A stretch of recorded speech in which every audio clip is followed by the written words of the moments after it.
Hi, welcome to my review of Side by Side, directed by Christopher Keneally and narrated by Keanu Reeves. There isn't yet a superior or even an equal imaging technology to film, but we're being forced into transition. You can't shoot 3D on film. So film has been dead in my heart for 10 years. I hate 3D. I put on those glasses, I get sick to my stomach. The whole 3D phenomenon, it's a marketing scheme, isn't it? I really felt I should call film on the phone and say I've met someone, because I really thought, okay, this is the future.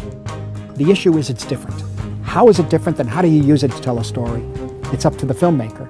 Side by Side is a documentary that explores the history, process, and benefits as well as detriments of using film and digital. Side by Side includes a wide list of filmmakers as well as cinematographers and their opinions on the much debated subject. Martin Scorsese, Danny Boyle, David Fincher, Steven Soderbergh, and Christopher Nolan are just some of the very many voices that are featured in this film. This is a documentary that might not be for everyone. Like, if I were in film school, I imagine this might be something I would be required to watch at some point. But don't think for one second that that's a knock on the film. Side by Side is a great documentary that gives a lot of insight on the cinematographic process. So if you're someone who has a growing interest in film like myself, you owe it to yourself to check this one out. I'm not going to go into detail what you should expect from Side by Side outside the brief summary I gave. However, what I will do is give you my view on this whole debate. Personally, in most circumstances, I prefer the look of film. Now, I don't necessarily believe it looks the best, but I cannot but find film more aesthetically pleasing. With film, there's just this authentic rawness that you will never be able to achieve by using digital. And knowing that using film can be such a strenuous process, it's hard not to admire the filmmakers and cinematographers who take on this challenge versus the easy route. But it really all comes down to this: certain movies fit certain formats. Take Drive for instance. That film was shot digitally, and I wouldn't prefer it any other way. The clean, glossy image that digital creates is perfect for Drive's neon look. There's even a segment in Side by Side that talks about how digital captures the look of night in a more accurate way than the deep blacks in film,